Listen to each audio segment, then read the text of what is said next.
Hello Internet, I am the hero of Julios, and no, you did not read the title of this video wrong. Normally on this channel I talk about One Piece, Dungeons and Dragons, and sometimes a fusion of the two, but lately I've been watching a shoujo anime with my sister. For those of you who don't know, shonen is kind of like the manga geared towards younger men, and then shoujo is like the opposite. It's geared towards women. Doesn't mean you can't get something from both. There are plenty of girls who watch shonen. There's plenty of guys who watch shoujo. I myself actually read Komi Can't Communicate. I don't know if that's necessarily a shoujo. It has some of the elements of one. It's but it's released by Shonen Jump, so I don't. Does that count? Anyways, um, but my sister was home for the holidays, and we decided to catch up on One Piece. So she actually made it all the way to chapter 1000 with me. She caught up a couple days before chapter 1000 released, so we were actually able to read it together. It was a nice little bonding experience. But then that left us in a, what do we watch now? What do we read now? Because, we like to watch anime together. And she decided that one of her all-time favorite mangas, Fruits Basket, was adapted into an anime a long time ago, but it finally got a readaptation where it's more true to the manga, kind of like Full Metal Alchemist versus Full Metal Alchemist Brotherhood. So because of that, she rewatched it. She enjoys it. It's I guess it's got a season 3 coming, but I sat down. I've watched it with her. That's pretty much all we've been doing almost every night for January. And now I have finished season 1. So I actually I wrote down the names of the characters because unlike One Piece, I don't have everything memorized, so I may get a few pronunciations wrong, and I may get a few facts wrong, and if my sister watches this, she may correct me on these things later, and maybe I'll do a follow-up video when we finish season 2. I don't know. This is just, I didn't have a One Piece chapter to review this week, so I kind of needed something for my weekly video. For those of you who are wondering, where's the Usopp in D&D video, I have finally started working on that. It's around here somewhere, and here it is. Okay, so Usopp is probably going to have a few levels in Artificer. I just got Eberron for Christmas as a gift from my brother, so that's coming. Kind of just a little bit of an update here. I'm going to put this back.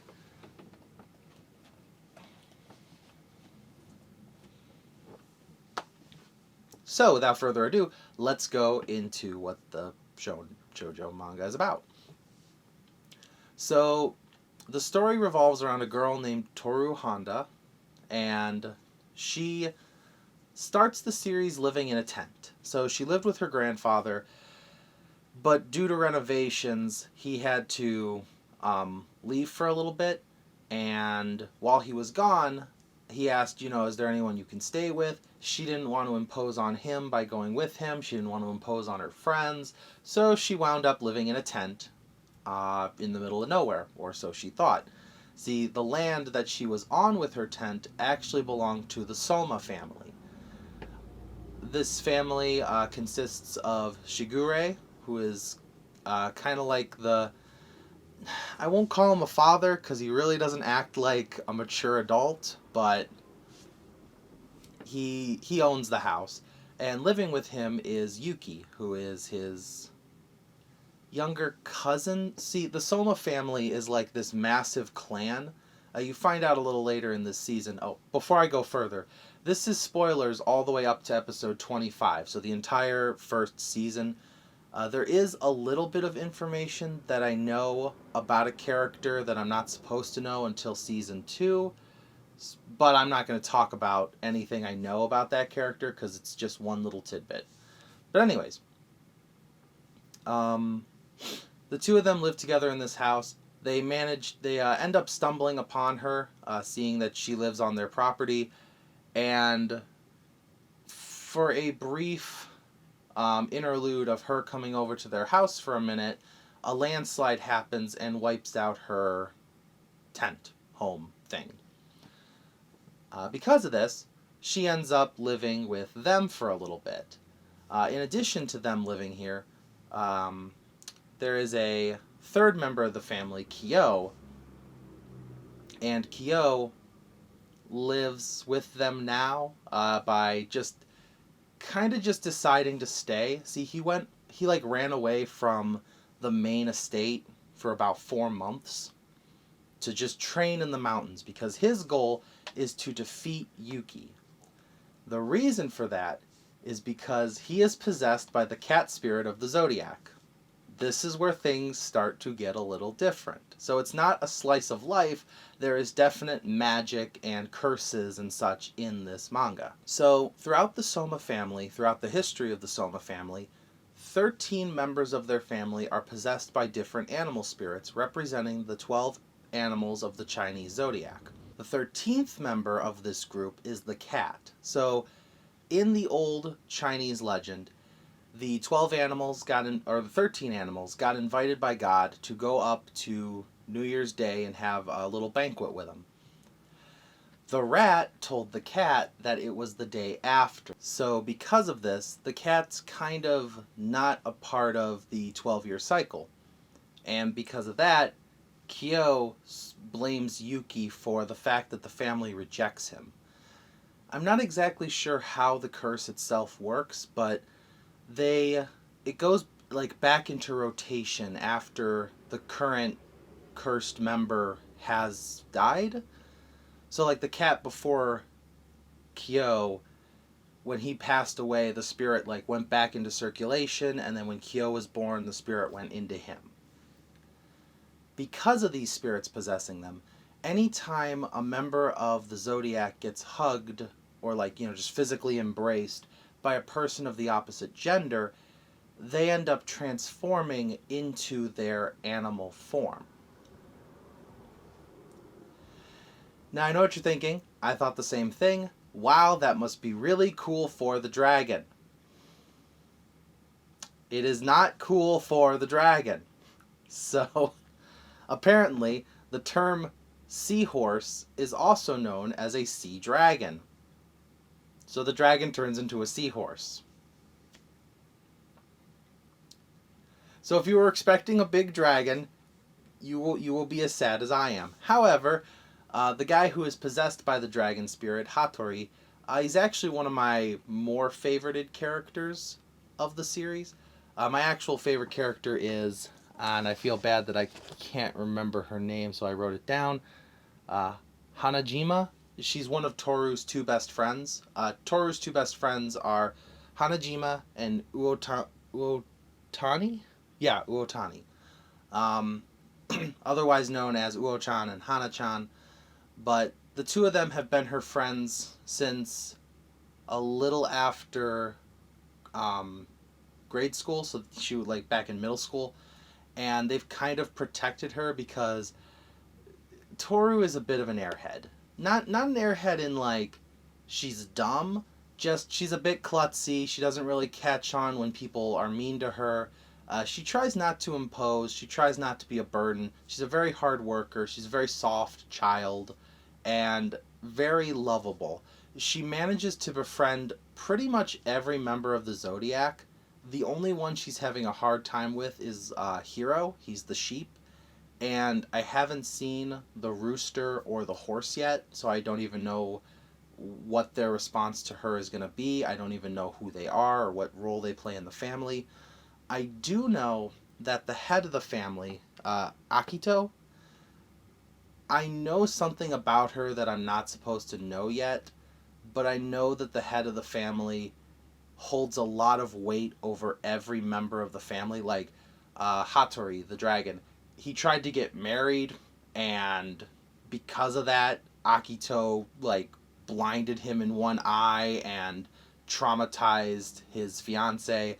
I know that she holds a huge amount of weight over Yuki. I'm pretty sure I'm going to find out in season 2 about that, but Yuki is like deathly afraid of her to the point where that's the reason he lives with Shigure so far away from the rest of the family.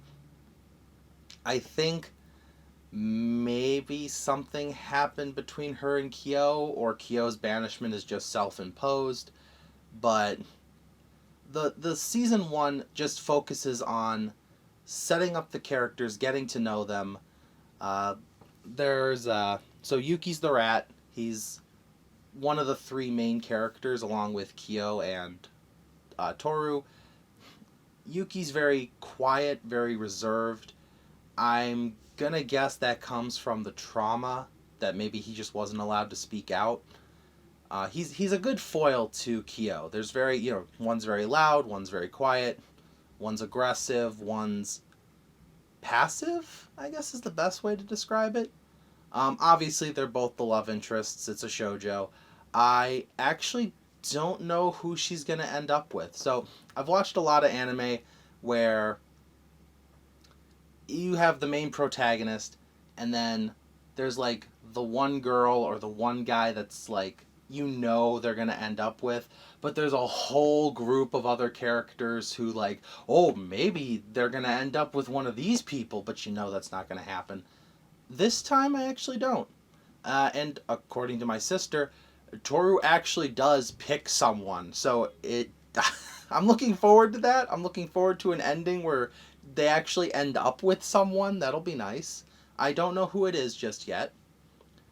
Right now, I think it's going to be Yuki, but I want it to be Kyo. That's what I'm going to say on that note right now. So as for the rest of the family, the ox is Hatsuharu. He's a year younger than Yuki and Kyo. He's a bit aggressive. He's kind of got like 2 modes to him. One where he's kind of a ditz, kind of gets lost easy.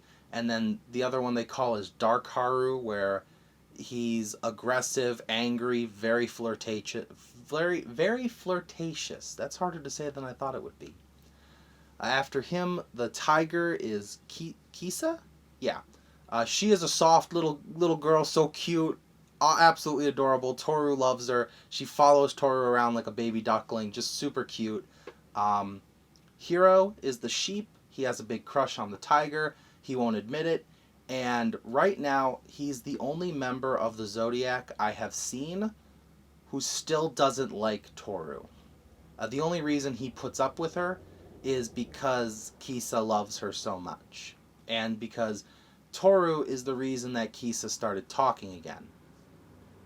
I'm pretty sure that's the reason Hiro hates Toru, is because he openly admits that there's nothing he could have done to help Kisa, but because of that, because Toru could, I'm pretty sure that's just why, and he's gonna get over it. I mean, he's like 11 years old, so I doubt it's gonna be like, I hate Toru because her great-grandfather killed my dad or something. I don't know, but after Kisa is Momiji. He's got a bit of a sad story for a kid who smiles so much. His mother couldn't handle the fact that her child was cursed, so they had her memory wiped. Also, that's something that can be done. So I don't know if it's the dragon spirit that can do it, or if it's just something Hattori learned how to do himself, but memories can be wiped. And I'm starting to think that Toru may have some wiped memories, or she may have like some deeper link to Yuki and Kyo that we just don't know yet. But I figured I should probably remember to mention that. But there's memory wiping in this, though, along with all the other magic. Let's see. I've talked about the dragon enough. The snake is Ayame. He's Yuki's older brother by like 10 years. I don't know exactly why, but Yuki hates him. From what little flashbacks I got, I'm guessing it's because he abandoned Yuki when Yuki needed him most. But he forms the trifecta with Shigure and Hattori, as the three of them grew up together. They're the exact same age, which also puts them at the exact same age as me. That's something to think about. I'm a lot older than I used to be, because I remember watching this with my sister when she was younger. That was the original version, before they did the remake. So it does feel weird that I am now the same age as a character who was so much older than me when I first watched it. Let's see. I talked about the sheep. The monkey, Ritsu, there was like one episode with him, so he apologizes a lot. That's his shtick. I'm hoping we get a little more character development on that one, but that's pretty much all I got on that one. Okay, I'm gonna skip the dog for a minute. Go to the boar. Kagura, I think is how it's pronounced. I know I've watched these episodes, but I have not memorized how to pronounce names. I feel bad. But Kagura is obsessed with Kyo. She is in love with him. I'm gonna guess something changed, because they seemed to be really good friends when they were little, from what I saw in the flashbacks. She knows about pretty much everything about Kyo. As we find out throughout the story, Kyo has a true form. So the cat is also a monster, and because of that, like, that's like another reason why the cat is so deeply rejected, and he tries to hide himself away. There's like a thing of beads on his wrist that prevents him from transforming into that form. It's a big mess. It smells horrible. It looks terrifying. I thought it looked cool, but that's because I've watched so much Digimon that the second I saw his monster form, I was like, that's not a monster. That's an ultimate level Digimon. So, yeah, that kind of killed the mood a little bit. But so it was hard for me to be afraid of his true form, because I have seen so many things that already look like that. I mean, he basically looked like an orange Wergarurumon, is what I saw. Season 1 ends with Toru accepting Kyo's true form, accepting him as a friend, and it begins the path to Kyo learning to heal. Season 2, I'm going to take a wild guess, but I'm going to say it's about Yuki going over his trauma and Toru helping him learn to heal from that. And then Season 3 is probably going to be a culmination of the curse, how it works, how to break the curse, because it seems to hint a little bit that Toru might be the key to breaking this curse.